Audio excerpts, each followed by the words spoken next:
Hey, hello everyone. Welcome to our second webinar of 2025. Today we have Dr. Carla Jaimes Bentancort who will be presenting all about her research in Bolivia. Before we get started, while we meet in a virtual platform, we'd like to acknowledge the importance of the land which we all call home. From coast to coast, we respectfully acknowledge the ancestral and unceded territories of the Inuit, Métis, and First Nations that call this land home.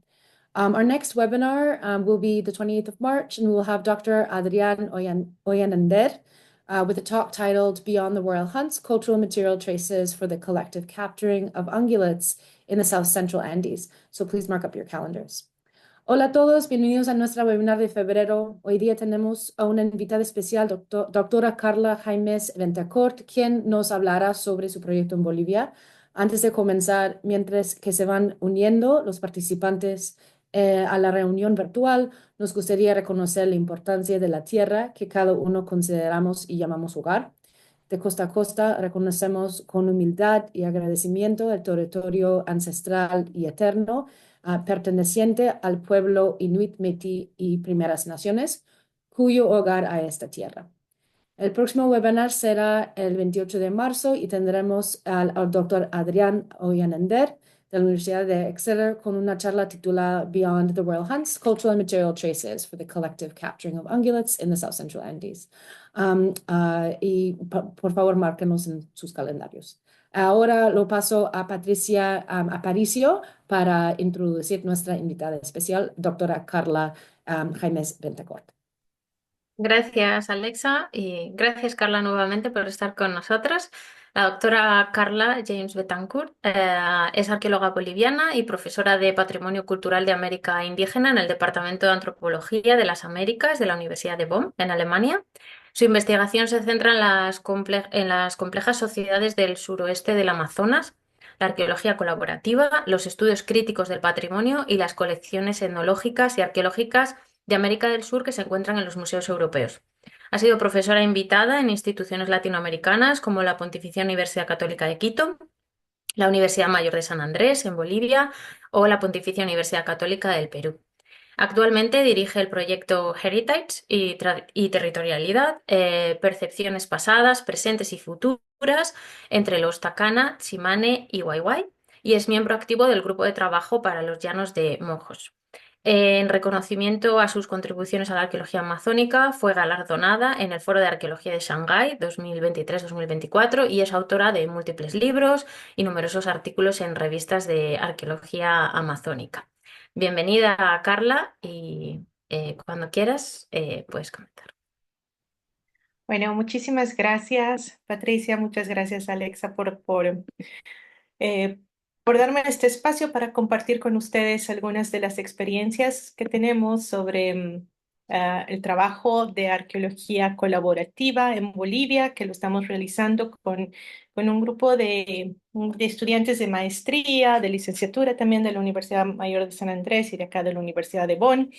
Y bueno, voy a comenzar justamente tratando de mostrarles el área en la cual yo trabajo. Es un área muy hermosa, se llama Los Llanos de Mojos, queda al noreste de Bolivia. Bolivia está en el centro de Sudamérica y ahí está marcado con amarillo Los Llanos de Mojos. En los Llanos de Mojos, que está al suroeste amazónico, corren tres ríos muy importantes, ¿no? El río Beni, el río Mamoré y el río Guaporé, y ambos van a formar la subcuenca del Madeira. Es una de las zonas más importantes porque es son las segundas sabanas inundables más grandes de Sudamérica.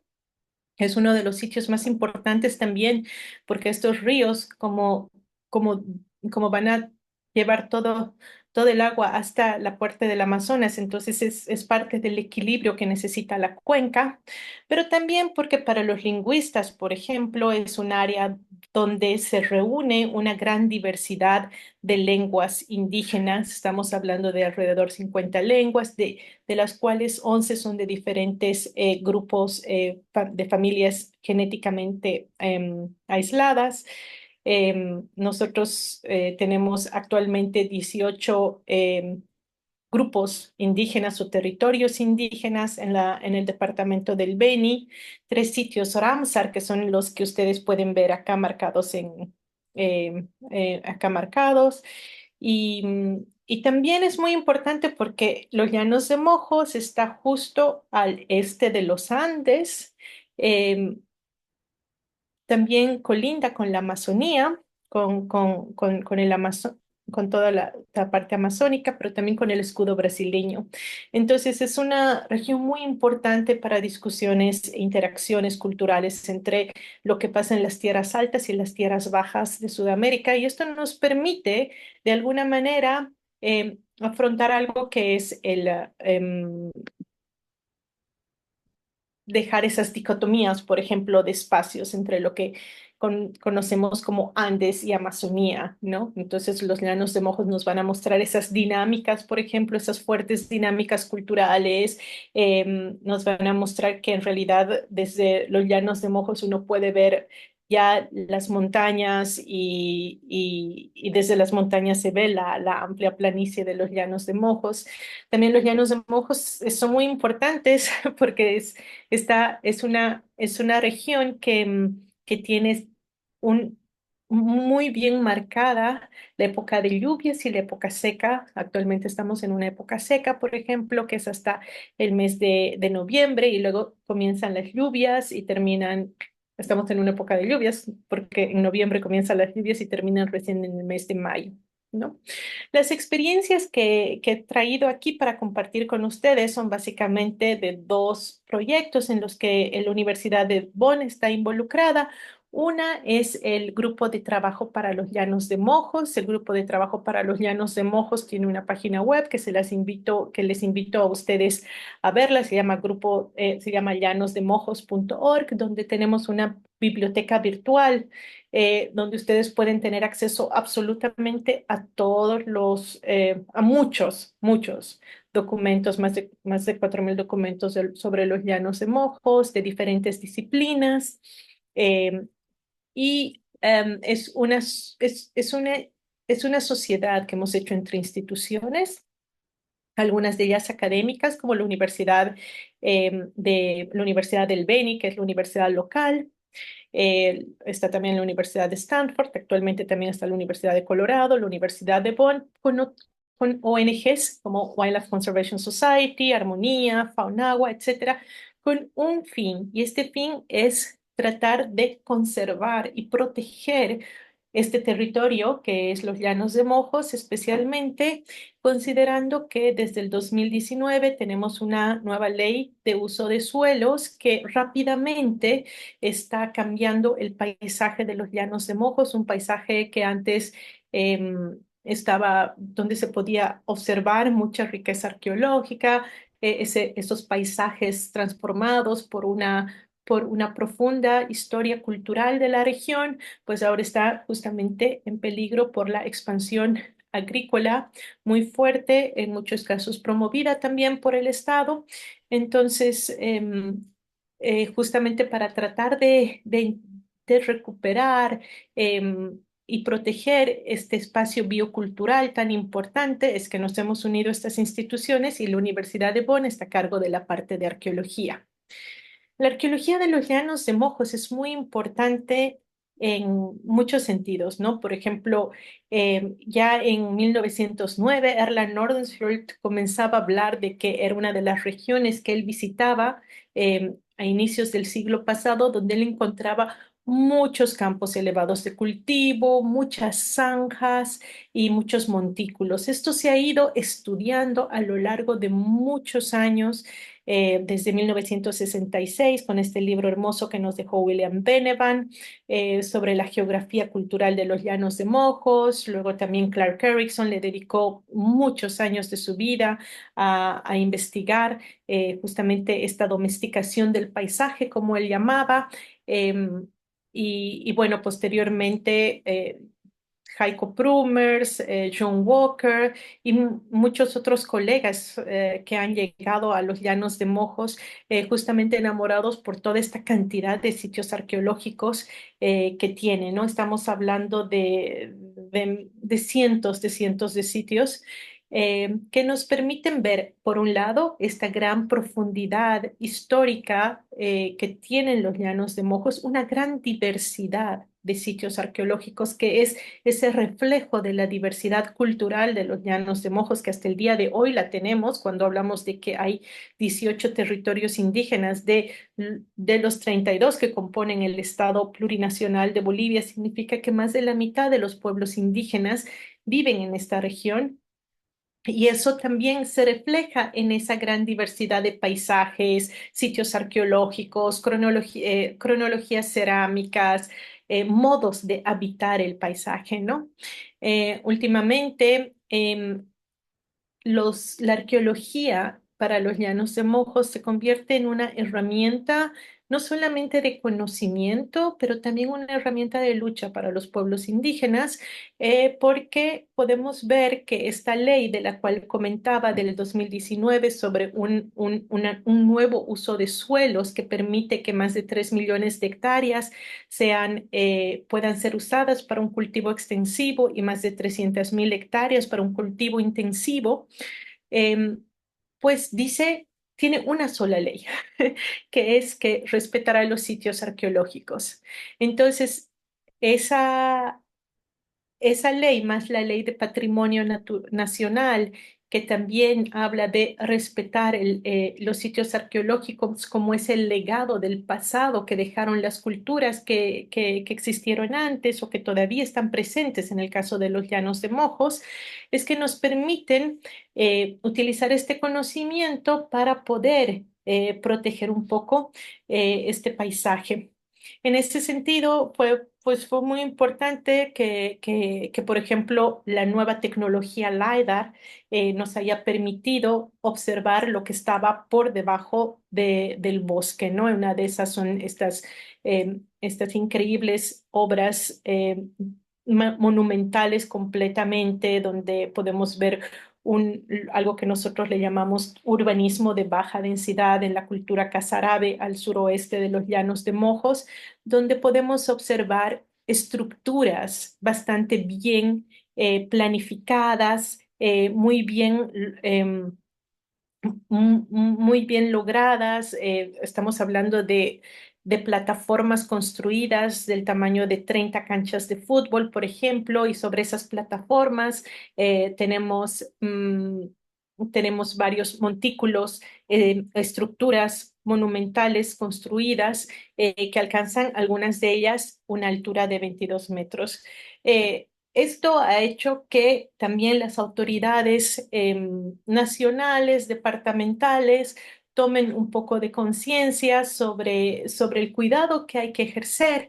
Entonces, con las comunidades hemos hecho, junto con María Luz Endere y Zulema Lem, colegas cercanas, hemos propiciado workshops, talleres para empezar a hacer leyes que puedan de alguna manera proteger el, estos territorios modificados precolombinamente, pero que todavía son el día de hoy lugares habitados por pueblos indígenas en muchos casos y en muchos casos también por poblaciones no indígenas, pero que comparten y viven sobre estos sitios de una manera conscientemente, sabiendo que son sitios arqueológicos y que el pasado es parte del presente.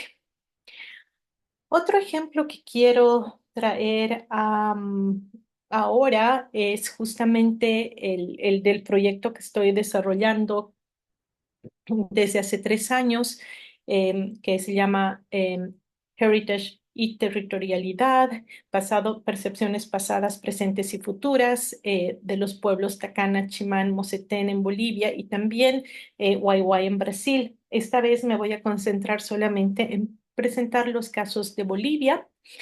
Lo primero que se hizo antes de comenzar este proyecto fue un acuerdo de convenios y consentimientos previos, libres e informados con las organizaciones indígenas de los territorios cuando se empezó a forjar este proyecto, que son el territorio del CIPTA y de la OCITB, que son del pueblo Tacana, y el territorio CRTM del pueblo Chimán y Mocetén, ¿no? Las organizaciones indígenas propusieron desde el primer momento, contar con sus propios representantes como investigadores comunales, y es de esa manera que ellos eligieron estos representantes que eran jóvenes, que habían terminado el bachillerato y que tenían que unirse desde el principio hasta el final en el proyecto. Bueno, el CIPTA tiene 22 comunidades, son 405.000 hectáreas, es un territorio bastante grande. El OCTB también tiene 4 comunidades y el CRTM 23 comunidades, ¿no? Entonces, con ellos fue planificado este proyecto. Em, lo que principalmente queríamos era, cuando hablábamos de territorio, tener una propuesta holística sobre lo que es lo que podríamos llamar nosotros patrimonio, que es una construcción dinámica, cambiante, propia también para ser estudiada y ver cuáles son esos valores que en los territorios nosotros eh, o ellos nos pueden enseñar sobre el patrimonio. Y entonces teníamos, por un lado, en esa visión holística, la idea de juntar campos temáticos que, si bien hasta ahora eran independientes, como por ejemplo las relaciones ecológicas y sociales, la cuestión histórica, la cultura inmaterial y material, con la antropología, arqueología y las perspectivas indígenas, ¿no? Es todo esto, o sea, toda esta unión, digamos, de disciplinas nos permitirían de alguna manera definir mejor nuevos conceptos de patrimonio a un estado local, nacional, y luego tal vez para que este proyecto pueda brindar nuevos conceptos que puedan ser aplicados a leyes internacionales, ¿no? Donde pueda repercutir un poco la coproducción de la investigación indígena y no indígena en el tema de patrimonio, ¿no? Esta perspectiva holística, integral, es muy propia además de las ontologías de los pueblos indígenas, donde las dicotomías natura, cultura no existen, donde muchas dicotomías no están presentes, como las clasificaciones sobre el entendimiento del pasado, del presente, todo esto que la ciencia occidental a veces tiende a clasificarlo de una manera muy estricta. En las ontologías indígenas está bastante unido. Entonces, por eso necesitaba tener este tipo de acercamiento, el proyecto muy integral.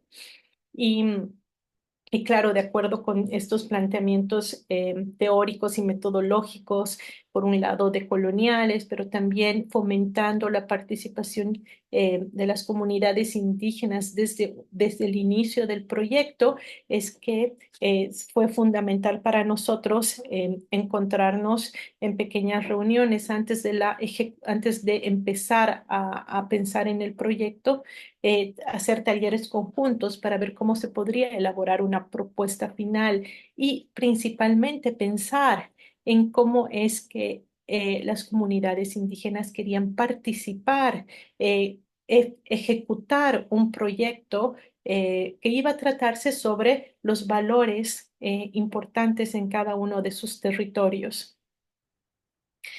Em, con esta idea también de mantener una comunicación transparente, fue muy importante la elaboración de herramientas metodológicas comunes basadas tanto en la antropología como en la arqueología colaborativa, indígena y decolonial, para diseñar herramientas que permitan un diálogo intercultural con los pueblos indígenas y también que genere las capacitaciones para una aplicación práctica e interdisciplinar, ¿no? Eran dos retos que se necesitaban cumplir, ¿no? Por un lado, enfrentar una investigación interdisciplinar, pero también colaborativa y con una presencia a lo largo de todo el proyecto de 7 investigadores indígenas. Em, Entonces, en esta lámina ustedes pueden ver que bueno, se habló primero de conceptos de ancestralidad, lugares de memoria, se realizaron mapas participativos, se visitaban los sitios, se hacían trabajos de memoria, la etnografía jugó un rol esencial, no solamente la etnografía sobre las diferentes tradiciones o materialidades culturales aún presentes en los territorios indígenas, pero también el giro etnográfico en la arqueología, ¿no? Como una perspectiva metodológica que apunta a mejorar y facilitar las relaciones de los pueblos indígenas para incluir voces en la interpretación arqueológica. En los casos muy pocos que hemos podido realizar excavaciones, pues han sido realizadas. En realidad hablamos de todas esas tantas comunidades que he mencionado, luego lo voy a mencionar mejor, pero se han decidido excavar solamente 5 sitios. Se han realizado mapas con dron LiDAR, se han realizado también muchos transectos para conocer la etnobotánica, la etnocología, las plantas que habitaban en los sitios arqueológicos, también en las comunidades. Y bueno, las materialidades, pues no solamente estaban las materialidades que hoy en día se hacen en los pueblos indígenas, sino también había muchas materialidades del siglo pasado, de principios del siglo pasado, de 1910, pero también de 1960, grandes colecciones tanto de los Waiwai, de los Takana, de los Chimanes, estaban en museos europeos. Entonces, ahí también teníamos el reto de hacer de nuevo un link entre estos territorios indígenas y los museos europeos que albergaban muchas de estas materialidades. Entonces pensábamos que todo esto unido nos permitiría al final del proyecto realizar la construcción de conceptos de patrimonio más específicos para cada territorio. Entonces, bueno, les estaba comentando que las organizaciones indígenas plantearon desde un principio que 7 investigadores deberían ser incluidos en el proyecto. A lo largo de los 3 años hubo un poco de fluctuaciones. En realidad, solamente 4 investigadores de los 7 estuvieron durante los 3 años. Y sí hemos tenido cambios después de un año de otro investigador, después de un año de los otros 3. Yo creo que eso es un reto en el caso de Bolivia principalmente, donde todavía no tenemos en las tierras bajas investigadores indígenas estudiando en antropología o arqueología, pero bueno, esto es un camino inevitable que en el futuro lo vamos a tener. Se está viendo en Brasil como las universidades indígenas o por lo menos los programas que están abiertos a dar cupos a investigadores indígenas están siendo bastante exitosos en la formación de antropólogos y arqueólogos y creo que esto sin lugar a dudas también va a pasar en Bolivia en un futuro próximo.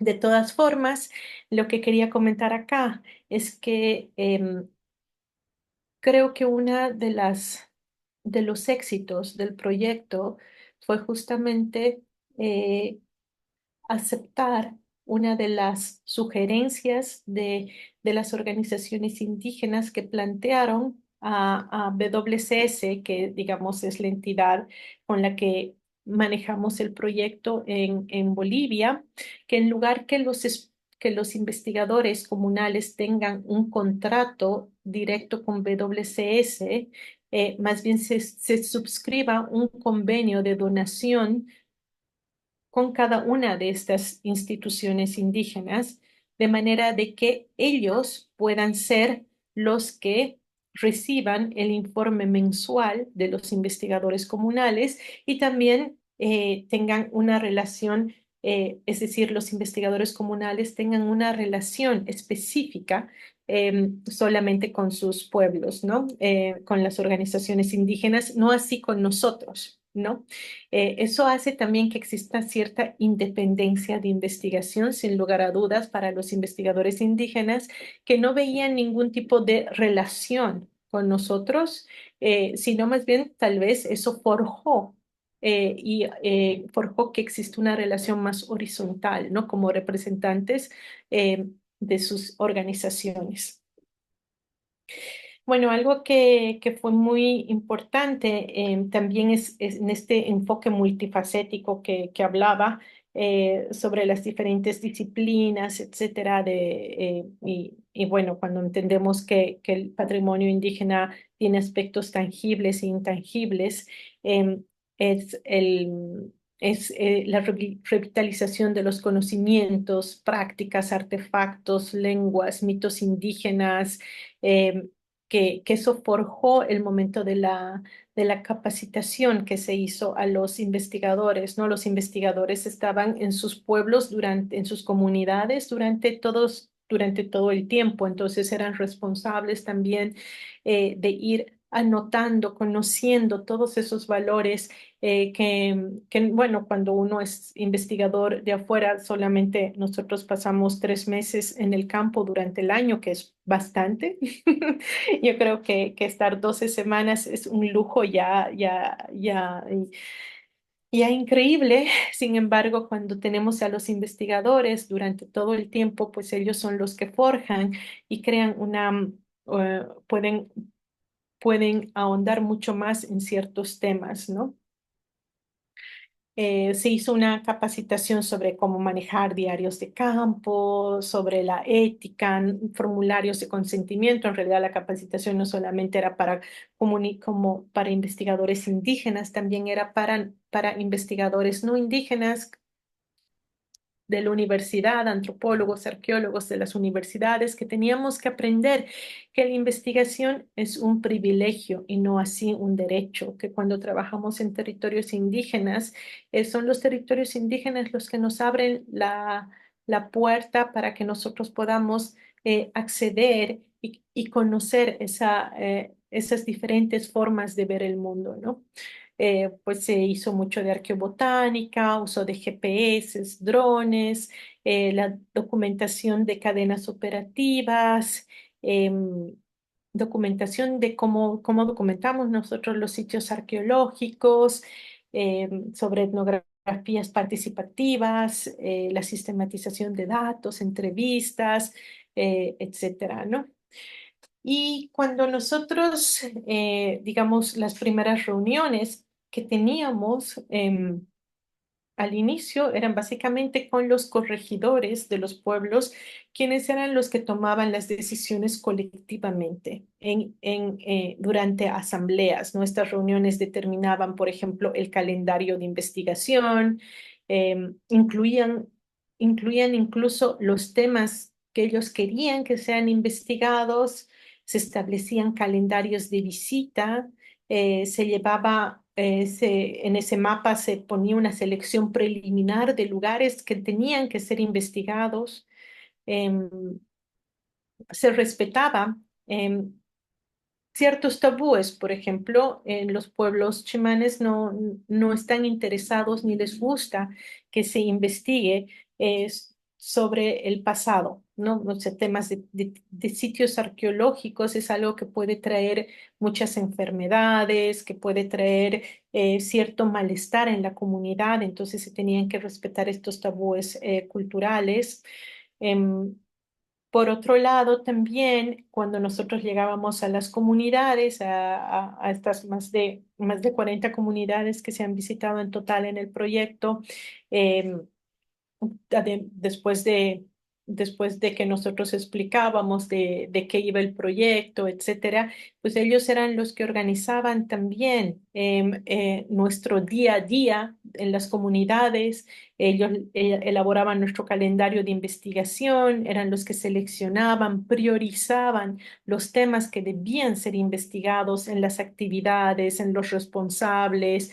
Entonces, esto permitía no solamente que los investigadores indígenas que ya estaban involucrados sean colaboradores, sino Esto fomentaba que las poblaciones, cada una de las comunidades, pueda decidir y al mismo tiempo comprometerse también en la colaboración de ciertos temas que para ellos eran importantes, ¿no? Entonces, aquí podemos ver que en mapas participativos que se han hecho, se han identificado 203 sitios culturales. ¿Y por qué esto es importante? ¿No? Es justamente porque los pueblos, por ejemplo, chimanes, están avasallados por colonos, ellos necesitan proteger sus sitios, muchos de estos sitios también han sido en algún momento despojados. Entonces, para ellos tener mapas donde están sus sitios culturalmente importantes, sean estos arqueológicos o no, sean estos sitios naturales, lugares de mitos de origen, etcétera. Eso es importante para la reivindicación de su territorio también. En ese sentido, em, las organizaciones comunales durante 3 años eligieron solamente 5 sitios arqueológicos para que sean investigados, ¿no?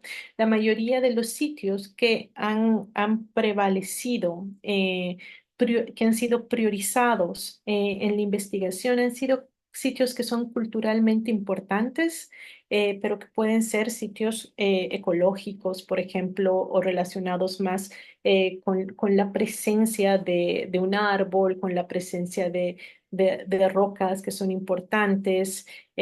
Por eso hacía hincapié que esta idea, esta dicotomía entre lo que es natural y cultural en los pueblos indígenas no existe, ¿no? Y a veces si nosotros nos restringimos a un concepto, por ejemplo, ¿qué es un sitio arqueológico para los arqueólogos? Es cualquier evidencia, documentamos cualquier evidencia cultural que haya dejado huella. Sin embargo, muchos de los sitios a los cuales nosotros hemos sido llevados son sitios muy importantes donde más bien se trata de no dejar huella, ¿no? Se trata de respetarlos y por eso justamente no se va a habitar en esos sitios, ¿no? Bueno, les contaba que se han elegido 5 sitios para hacer mapas LiDAR, que los hicimos y luego imprimíamos los mapas y directamente llevábamos a las comunidades para mostrarles y discutir con ellos sobre los mapas, los hallazgos que encontrábamos de los tipos de sitios, aldeas que habían existido antes. Y bueno, y eso hacía también que sea una colaboración mucho más transparente al mismo tiempo de que los investigadores colaboradores estuvieron durante todo el tiempo también con nosotros en cada una de las actividades que realizábamos, en las tomas de muestras, también en la selección, por ejemplo, cuando hacíamos flotaciones para ver qué es lo que la gente comía antes. Absolutamente todas nuestras preguntas de investigación también tenían que responder, o sea, todas nuestras investigaciones tenían que responder a las preguntas de investigación de las comunidades. Voy a dar ejemplos específicos. Em, pero al mismo tiempo también había un interés muy fuerte en la documentación de los conocimientos materiales actuales. O sea, no solamente de las técnicas en la construcción de materialidades que ellos veían que podrían estar en peligro, ¿no? Muchas cosas relacionadas a esteras, a materialidades que son muy frágiles también, porque al final una estera en la Amazonía son objetos que se hacen y después de determinado tiempo, como podría ser un mes, desaparecen y entonces se tienen que volver a hacer. Pese a eso, ellos veían que habían conocimientos que se estaban perdiendo.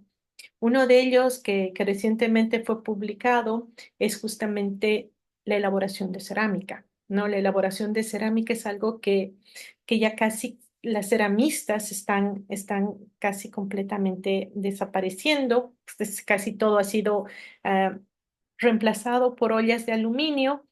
Entonces, ese conocimiento de cómo hacer cerámica utilizando como temperante el hueso molido, por ejemplo, eh, eh, el caparazón de la tortuga.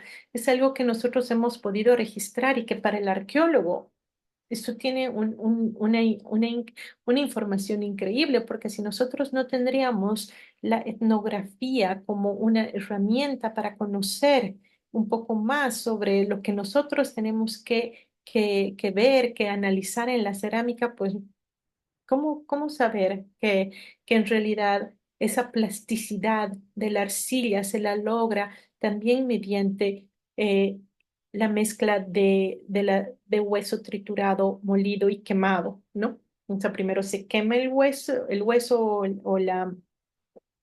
o el caparazón de la tortuga, luego se lo muele y luego se lo cirne y se lo mezcla con la arcilla. Y, y bueno, también les hablaba sobre esta idea de que es tan especial y tan importante de tratar de, de encontrar, de ver a los objetos como motores de memoria, ¿no? En ese sentido, les comentaba que en los museos europeos hay como 600 objetos de colecciones Takana y Chimanes.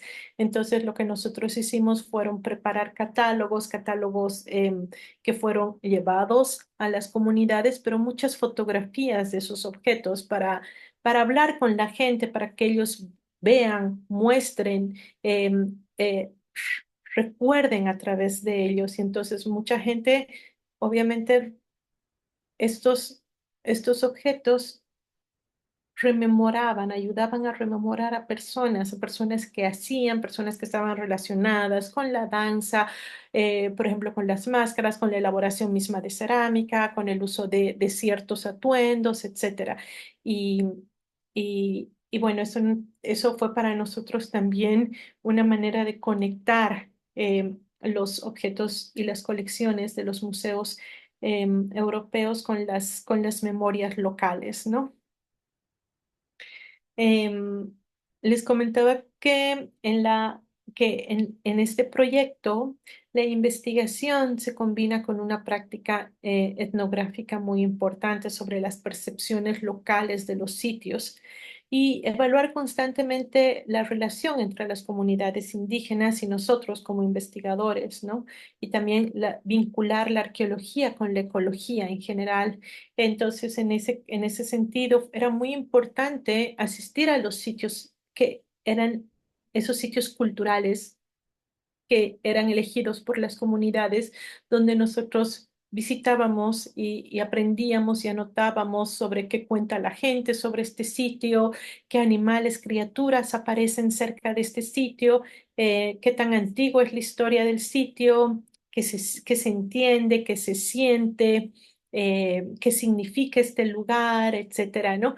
Y estas preguntas eran unas preguntas que también fueron elaboradas junto con los investigadores y yo siempre pongo este ejemplo que fue dado por Chamen Waiwai. Chamen es un arqueólogo indígena muy brillante, a quien aprecio mucho, pero que él me enseñó también a cuestionar bastante las maneras en cómo yo estaba pensando cuando veía el sitio arqueológico y lo documentaba y él me decía, y ahora hay que quedarse en la noche. Y yo decía, pero ¿para qué tenemos que ver el sitio en la noche? Me decía, claro, ¿tú crees que los animales van a ser los mismos? ¿Tú crees que el sitio en la noche se va a ver igual a cómo lo estás anotando ahora? Y entonces yo pensaba, es cierto, cuando yo visito una ciudad nueva, yo siempre disfruto de ver esa ciudad de día y de noche porque son dos lugares que se perciben y se viven de manera diferente, ¿no? Las luces, la vida nocturna, etcétera, todo es completamente diferente.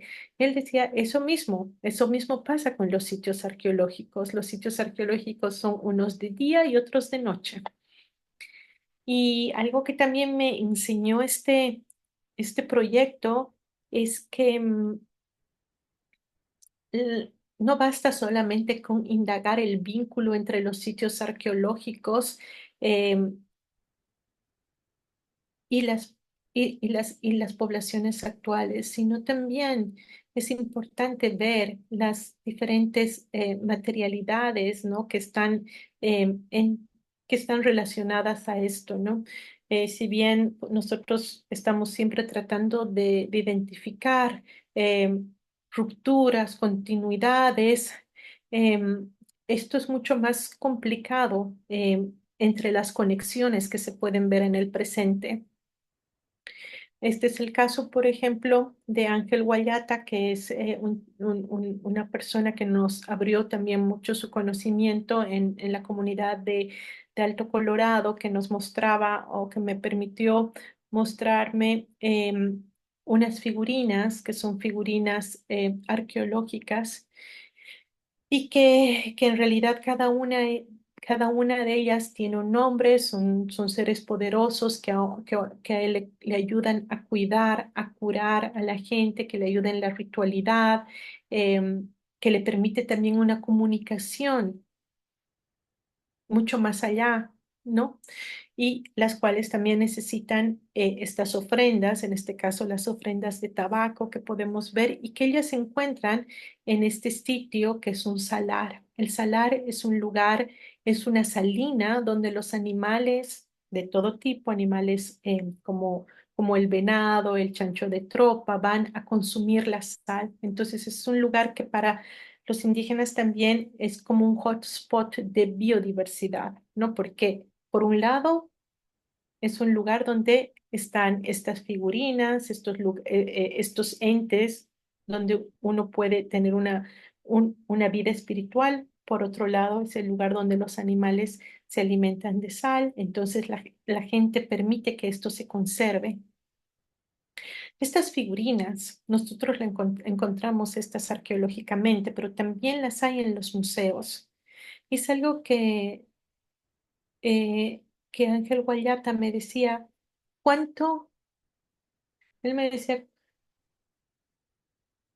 ¿cómo nosotros estamos desequilibrando a veces el mundo, sacando cosas, moviendo cosas de un lugar a otro que no deberían ser movidas, ¿no? Hablando justamente de figurinas con las cuales él se expresaba con nombre para cada una, mostrando algo que es muy normal en todas las comunidades, en ontologías indígenas amazónicas, que es esa relación entre lo humano y lo no humano, ¿no?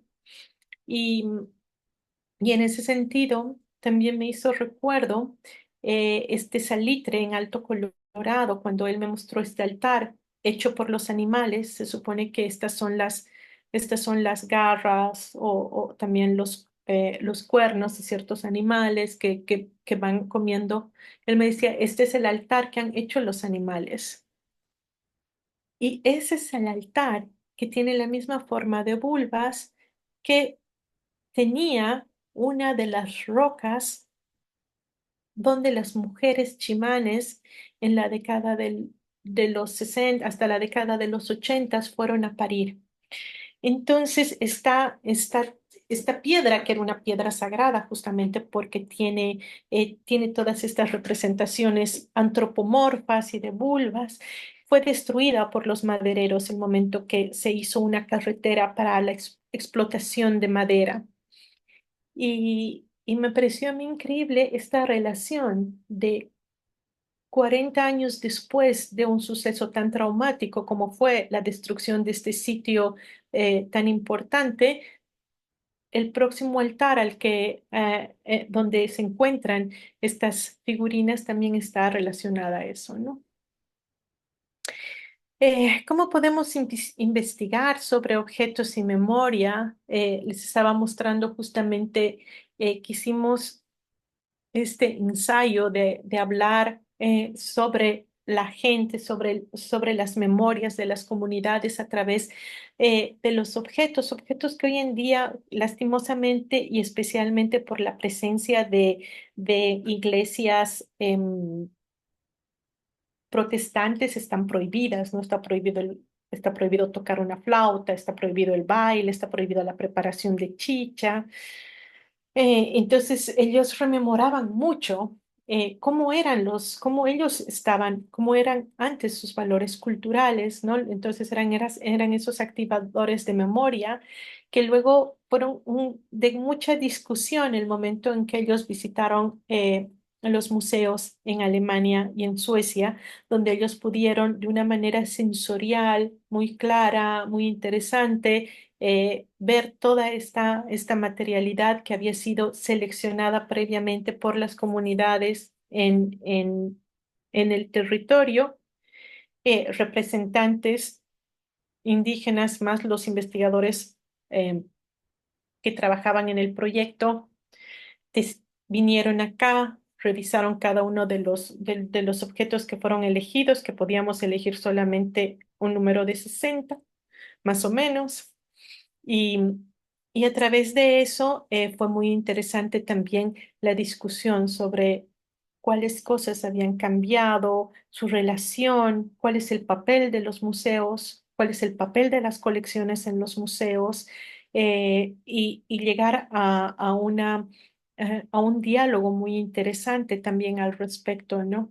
Donde por un lado, ellos decían los museos son muy importantes porque nos permiten hoy en día reencontrarnos con algo que si se hubiera quedado en el territorio estaría perdido, porque la mayoría de estos objetos son orgánicos y se hubieran, obviamente, con el paso del tiempo, no hubieran quedado rastros.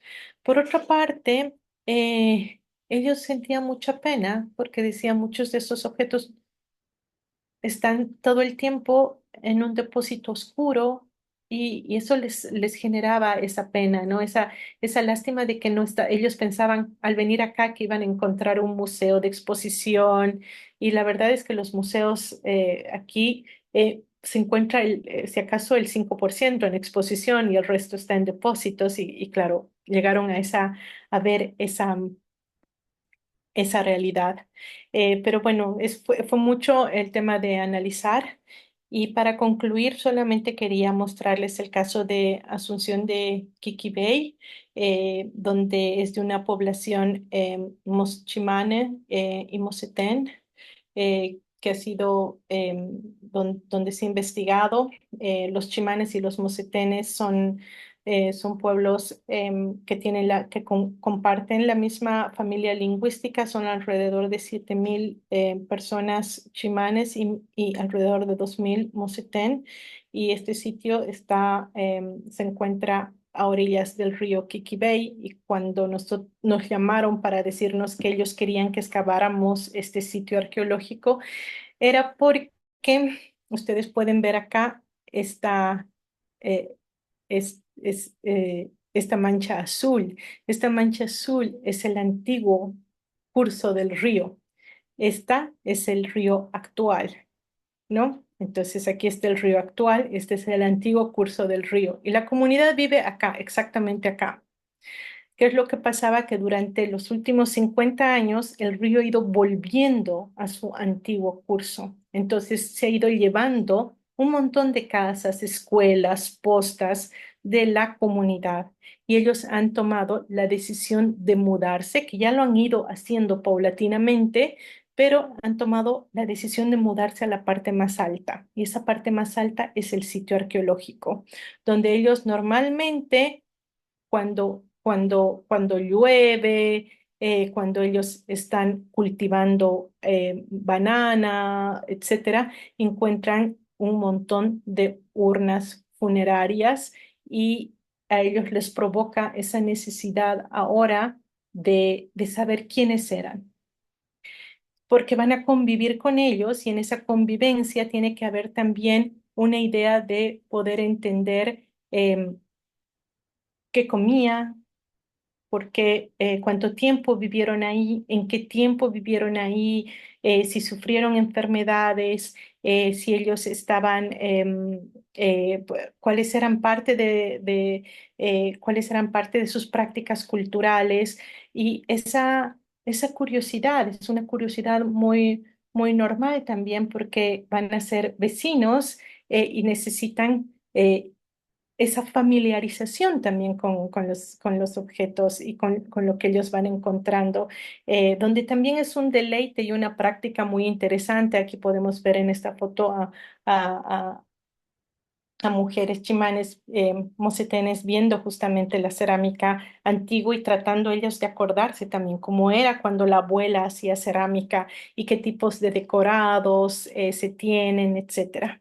Entonces creo que la arqueología, si bien a nosotros nos permite conocer mucho más el pasado en las poblaciones, en los territorios indígenas, tiene un otro significado que tiene que ver más con esa herramienta que le permite poder luchar por la conservación de su territorio, por cuidar mejor el territorio, por entender mejor el pasado de ese territorio. eh, y que creo que en ese sentido las alianzas colaborativas mediante investigadores indígenas permitir y creo que esa es una de las principales lecciones que nosotros hemos aprendido y es que muchas de las investigaciones no dependen, muchas de las preguntas de investigación no dependen de nosotros, sino dependen de lo que de lo que los territorios indígenas o las personas involucradas en los territorios indígenas desean saber, ¿no? Entonces, si en 3 años nosotros solamente pudimos investigar 5 sitios arqueológicos, fue bastante, pero tuvimos que hacer más de 70 cadenas operatorias donde uno puede ver también cuál es el interés del presente por el pasado o todos esos tabúes culturales de los cuales nosotros hablábamos. Y también, bueno, como en esa convivencia también cuando se encuentran em, por ejemplo, entierros, cómo se pide el reentierro, cómo se da eso de tratar de no perturbar, cómo se pide también diferentes rituales que tienen que ser llevados a cabo. Y bueno, algo que todavía nosotros estamos en constante pregunta, ¿no? Es cómo se llega a la coproducción, ¿no? Esa coproducción que se puede, que al final es muy académico, o sea, nosotros siempre pensamos, tenemos em, que ponerlo en un paper escrito. Sin embargo, la ontología indígena es muy oral, entonces, ¿cómo podríamos nosotros lograr que durante todo ese acompañamiento de 3 años los investigadores pueden realmente plasmar toda su investigación en algo escrito? Ahora están desarrollando videos, podcast. Yo creo que en eso vamos a tener que también reformarnos un poco en la academia y tal vez esa inclusión de ciertos nuevos sistemas de conocimiento sobre el entendimiento del pasado, del presente, no tiene que ser de una manera escrita, pero tiene que ser considerado y respetado y citado cual si fuera una forma escrita, ¿no? Bueno, agradecer a toda la gente que ha acompañado este proyecto, ¿no? Leslie García, Geraldine Fernández, Claudia Aracena, Grover Huanca, Viola Mauch, Andrea Cruz, Lizeth Durán, Nila Castillo, Andrea Lima, Ramiro Bello, son uno de los, también son algunos de los que participaron en el proyecto y con eso, muchísimas gracias.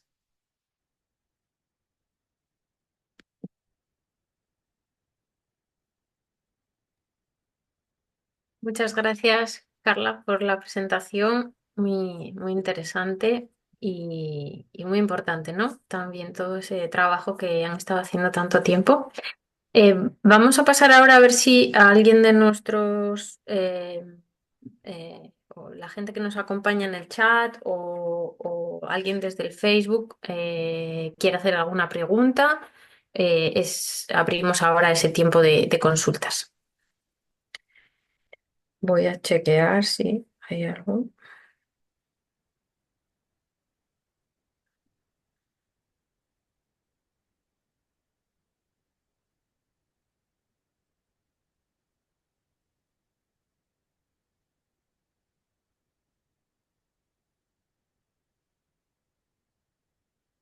No sé si alguien puede ver si en el Facebook tenemos alguna consulta.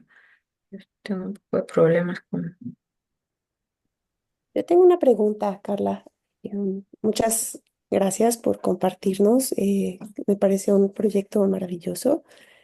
Y una de las cosas que a mí siempre me cuesta un poco de trabajo trabajando con comunidades es el hecho de establecer como estas relaciones a largo plazo, ¿no? O sea, porque mucha de esta información que te comparten se basa en la confianza que uno establece con la comunidad.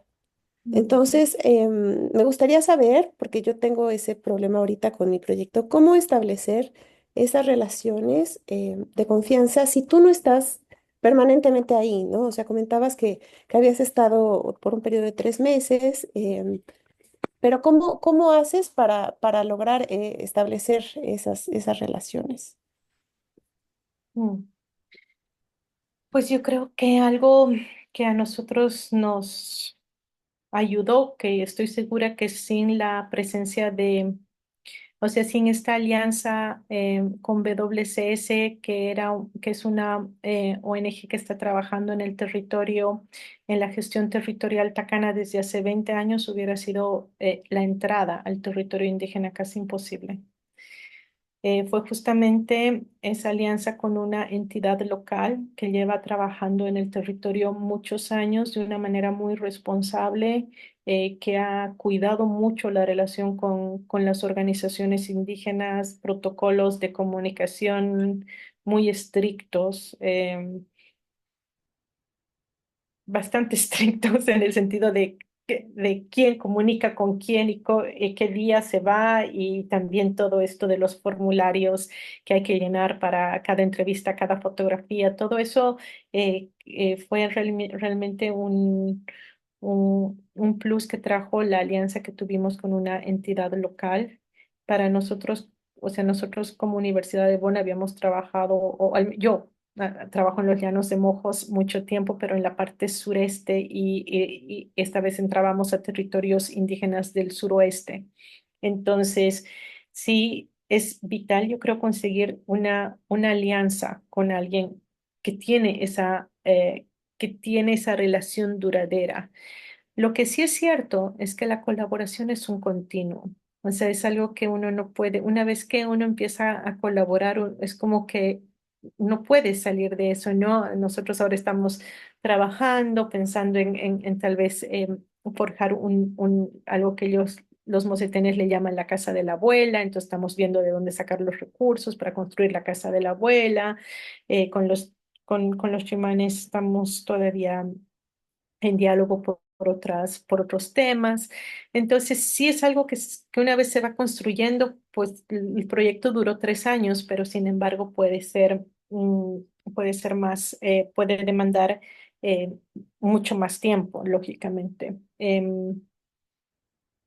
Yo creo que la colaboración también o sea, tener involucrados a investigadores indígenas de las comunidades, eso también fue un plus para que las comunidades sepan, pero principalmente yo creo que es porque ellos hacían nuestro día a día, o sea, en la agenda que ellos decidían qué es lo que íbamos a hacer, estaban sus intereses.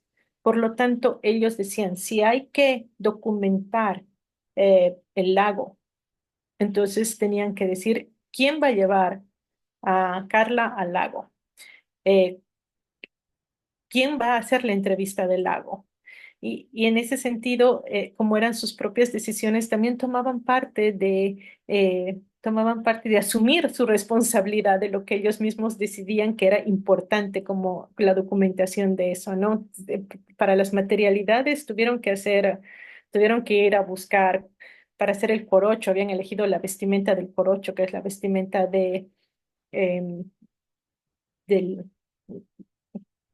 ¿cómo? De la corteza del árbol. Entonces ahí tuvieron que organizar también que un grupo vaya, saque la corteza del árbol o lave todo el proceso, pero ellos querían que se documente eso. Fueron días que invirtieron libremente en mostrar cómo se hace eso. Pero yo creo que si nosotros vamos y les decimos, estoy interesada por eso, tal vez ellos digan, "Mm, qué bien. O sea, yo por eso pienso que tal vez lo mejor en la colaboración es dejar que la colaboración parta y nazca de los intereses de las comunidades. Muchísimas gracias. Y tengo otra pregunta. Em, Pensando en todas estas diferentes ontologías que puede tener pues la diversidad de patrimonio que existe ahí, ¿encontraste alguna pues contradicción entre lo que para ellos es importante y, por ejemplo, lo que institucionalmente es importante? O sea, que se contradijeran y si sí, ¿cómo, pues, cómo lidiaste con pues, con esta situación? Porque no es fácil a veces como satisfacer ambas partes, ¿no? Mm. Bueno, nosotros, o sea, la pregunta del proyecto era tratar de entender los conceptos de patrimonio de 4 pueblos indígenas, ¿no? Entonces era conceptualizar qué es patrimonio. La palabra patrimonio es una palabra que ni la puedes traducir en muchos idiomas, ¿no? O sea, ¿qué es patrimonio? Nada. Entonces decíamos, bueno, ¿qué es herencia realmente? ¿Qué es herencia? ¿Es un valor? Entonces, nos pusimos de acuerdo en que íbamos a dejar de hablar de la pregunta patrimonio y más bien de la palabra patrimonio, y más bien íbamos a hablar sobre qué es lo que ustedes quieren heredar a las generaciones en el futuro, cuál es el valor que tienen en su territorio que les gustaría que quede documentado para el futuro, qué es lo más importante que ustedes quieren que esto quede para las próximas generaciones. Y entonces así es que ellos iban pensando, ¿no? Y sí, o sea, yo creo que todo es una contradicción, porque en nuestro sistema occidental nosotros eh, le damos más importancia a unas piedras, a un muro, que a un árbol de 70 metros, ¿no? Y las comunidades no, o sea, las comunidades incluso tal vez van a tratar ni de pasar por el muro, ¿no? Puede que incluso tengan un tabú con el muro y no quieran ni verlo, pero van a ir a hablar al árbol.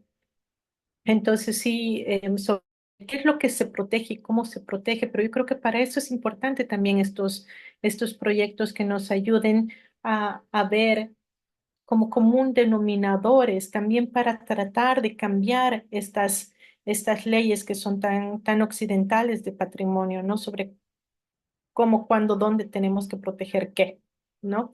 Eso es algo muy puesto desde arriba, entonces creo que escuchar más los intereses de la gente. La gente habla mucho sobre el agua, por ejemplo, y el agua no como un factor de el agua para comunicarme, no estoy hablando del río como para comunicarme, a veces es una fuente de agua y el agua del río, porque eso tiene implicancias mayores, ¿no? Em, y actualmente estamos en esa región viviendo la mayor contaminación de agua por la minería. ¿Y quién protege eso?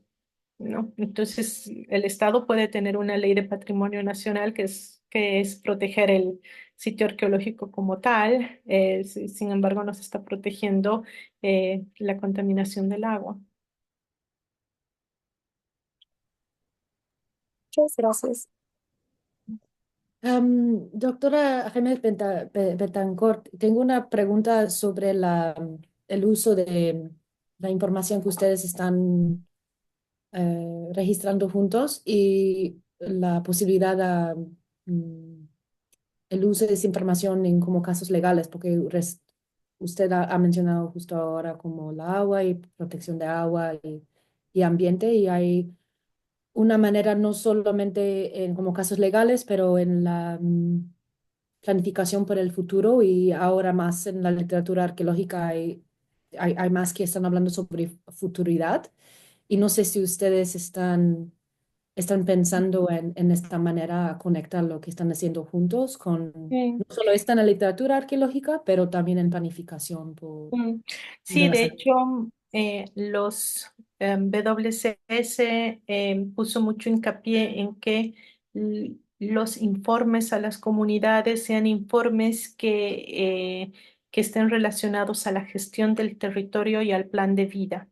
Entonces cada uno de los resultados en las comunidades han sido discutidos Cantuta Lara y Daniel Pereira en cada una de las comunidades para que la gente pueda incluirlo en su gestión territorial y también las decisiones que toman respecto al qué es importante, cómo se conserva o qué es lo que, cuáles son las actividades a seguir, cuándo, quién es el responsable, ese plan de vida para que eso quede así marcado, ¿cierto? Qué interesante. Y también el impacto también a los jóvenes de las comunidades. Hay como más, hay más ganas, más intereses para tener más entrenamiento en formal o informal de algunos aspectos del proyecto y para regresar a manejar más cosas permanentes en sus propias comunidades. Ujú. Sí, o sea, lamentablemente nosotros, como dije, no tenemos o sea, antropología y arqueología, solamente hay una universidad en la que se puede estudiar en Bolivia, está en la ciudad de La Paz. La gente de la Amazonía pues no recurre a la Universidad de La Paz, es muy lejos para ellos, etcétera, pero también creo que todavía no hay como esa ola que la pude ver en Brasil, por ejemplo, ¿no? Cuando se abrieron las universidades indígenas. Yo creo que en algún momento va a llegar, pero nosotros hemos visto a lo largo de estos 3 años también cómo han ido cambiando los investigadores indígenas, ¿no? Como eh, ese entrenamiento, esa posibilidad de viajar por todas las comunidades, de viajar a Brasil para intercambiar conocimiento con los Waiwai, estuvieron en congresos eh, presentando las investigaciones en Lima, en Colombia, vinieron aquí a Alemania. O sea, simplemente el hecho de estar constantemente hablando y reflexionando sobre lo que es la investigación ha hecho que estas personas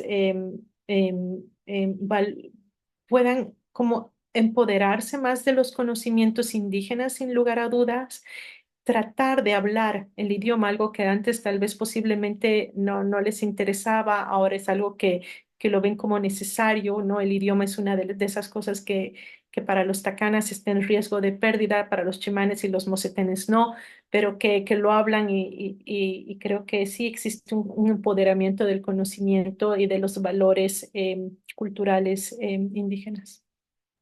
Gracias. Carla, a mí también me gustaría hacerte una pregunta. ¿Habéis visto, o sea, en los años que lleva el proyecto, habéis visto como por, en cierta parte o no, como por vuestra influencia, desde el punto de vista de la investigación, que las comunidades hayan cambiado como su percepción respecto a eso que se podría considerar, pues eso, esa palabra tan difícil de nombrar que es patrimonio? O sea, ¿habéis visto que haya habido algún cambio en lo que percibían y en lo que puedan percibir ahora? O sea, solamente son 3 años y estamos en el último año. Todavía el proyecto va a demorar hasta mayo. Yo creo que tal vez con los planes de vida, ejecuciones, vamos a verlo. Lo que sí se ha notado así automáticamente, pensando, creo que es el tema del idioma. Con los Takana fue como un tema bastante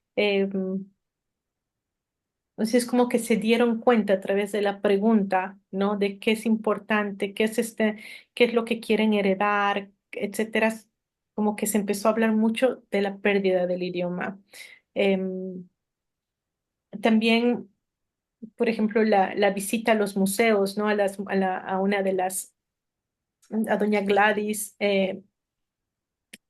una mujer tacana tejedora, ella se dio cuenta que las generaciones antiguas tejían de manera diferente, entonces ahora están hablando sobre esas diferencias, en qué momento hubo un cambio en los textiles, en las prácticas tal vez, o sea, ese reencuentro con las materialidades de antes, de ahora. Creo que ellos sí se dan cuenta de que hay un cambio que es ahora más que nunca y a partir de que las nuevas generaciones están todo el tiempo con los celulares, peor, ¿no? Porque ellos decían siempre que antes ellos veían, era como que la generación hasta los 60 años sabía hacer todo. La generación de los 40 a los 60 lo había visto hacer todo. La generación de los 20 a los 40 había oído que se hacía. La generación de los 0 a los 20 ni había oído ni lo había visto. ¿no? Y era, entonces, sí, sí, como fue un interés. Uno, yo creo que si uno empieza a tratar de hacer, dar el espacio, pues sí se da de una manera muy rápida. Yo me acuerdo que cuando hacíamos cerámica, todos los niños estaban haciendo cerámica. Es cuestión de crear los espacios de transmisión. Tal vez estamos en un mundo también que está afectando mucho de una manera muy rápida, especialmente con todo lo que generan las redes sociales, pero es algo que tal vez incluso podríamos nosotros, ¿qué es lo que queremos en el proyecto? O sea, los chicos al final decidieron que todas sus investigaciones las iban a volver videos, ¿no? Ellos dicen, no, no van a leer en la comunidad, lo van a ver en el teléfono. Entonces quieren construir esos videos también como el resultado de su investigación, ¿no? O podcast, videos. Por eso yo decía, tal vez sí, es tener que abrirnos a otras maneras de ciencia, ¿no? Y bueno, una última pregunta un poco relacionada con el tema de la fuerte agroindustria que hay en la zona. Entiendo que puede haber disrupciones en lo que algunas comunidades, porque entiendo que tal vez no todos los miembros de la comunidad tengan la misma opinión o no, y como el tema de la agroindustria pues siempre trae como un beneficio económico inmediato, que luego tiene como obviamente unas problemáticas a futuro. No sé si alguna voz disruptora dentro de las comunidades respecto a esto Sí. y cómo lo habéis como tratado, cómo se ve. Sí, o sea, yo creo que son casos que tenemos que dedicar al análisis. Las empresas agroindustriales están más en el sur o sureste de los llanos de Mojos. Nosotros hemos trabajado con las comunidades del suroeste, entonces ahí tenemos más el problema con la minería, tenemos más problemas con una latente idea de tal vez de construcción de hidroeléctricas. em, digamos, la amenaza de los colonos está presente en el sentido de que vienen gente y lo primero que quiere hacer es matar el bosque para cultivar. No es una agroindustria, más es un problema de cómo vivir en el bosque, ¿no? La gente sabe en qué momento quemar, no quemar, hace rosa y quema, pero la gente que viene de otras regiones, pues origina también incendios, etcétera. Em, pero creo que en el caso suroeste, por ejemplo, en la zona donde más emprendimiento agroindustrial hay, está también un territorio indígena que son los sirionos, ¿no? Y los sirionos sí están jugando un papel muy importante también en alquilar sus tierras para la agroindustria. Entonces, por eso digo, nunca podemos generalizar y cada comunidad, cada pueblo indígena reacciona de maneras diferentes también a sus alianzas o luchas que tienen con los diferentes problemas que afrontan. Gracias. Tenemos una pregunta en Facebook. Voy a leerlo. Primero tenemos un comentario de Humber Willy que dice: Saludos desde Ecuador. Soy técnico en la arqueología. Soy de la cultura Shuar. Un abrazo enorme. Y después, la pregunta que tenemos es de Sarah Paterno de Tulane University. Dice: Gracias, Carla. ¿Tiene algún consejo para utilizar estas técnicas y trabajar con comunidades que sea específico para estudiantes o personas al principio de su carrera para implementar las técnicas en una tesis, por ejemplo? Ujú. Bueno, ahora mismo se me viene a la cabeza un libro que ya salió, ¿no? Sobre experiencias colaborativas en tesis de PhD de Atalaya, que ya fue publicado hace unos 4 años, creo, donde ella muestra las diferentes experiencias que se tienen de colaboración en tesis de doctorado. Yo creo que para una tesis de doctorado el trabajo con colaboración solamente podría ser posible también teniendo una alianza con una institución local, porque el tiempo que tienen las tesis de doctorado y los recursos que tienen todavía son más, son más restringidos, ¿no? Em, Pensando que durante la tesis de doctorado vas 2 años al campo máximo. Em, entonces, yo sugeriría que busques una alianza con una institución local que te permita también ver si tu tesis, o sea, el problema es ese, que es lo que yo decía, o es el huevo o la gallina. Si tu pregunta de investigación se adecua a las necesidades de alguno de los pueblos indígenas, podrías tener una buena colaboración, pero si tu tesis no es interesante, entonces obviamente la gente se va a mantener afuera.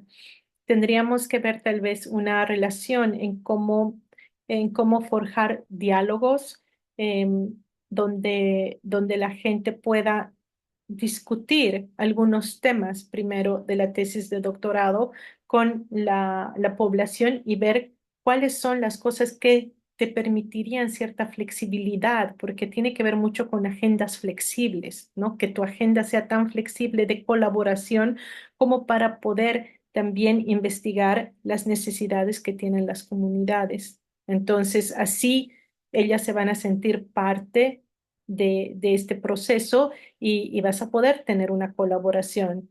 Pero si no, claro, puedes lograr una participación si acaso, pero no va a ser algo donde realmente las comunidades se involucren porque no les estás dando un tiempo para poder expresar cuáles son sus intereses respecto al trabajo de investigación que quieres hacer.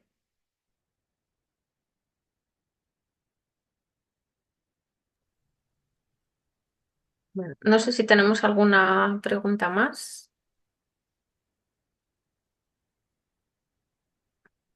Bueno, pues creo que no. Entonces, pues nada, nuevamente, Carla, darte las gracias por la charla, por compartir todo ese conocimiento y, bueno, toda esa experiencia con el CLAS. Y nada, darte las gracias. Gracias a todos los asistentes también y a todos los que han estado conectados en el Facebook Live, nos han visto. Y como comentaba Alexa antes, les esperamos en el próximo webinar de marzo. Muchas gracias. Muchas gracias a ustedes por la investigación, por la invitación. Gracias.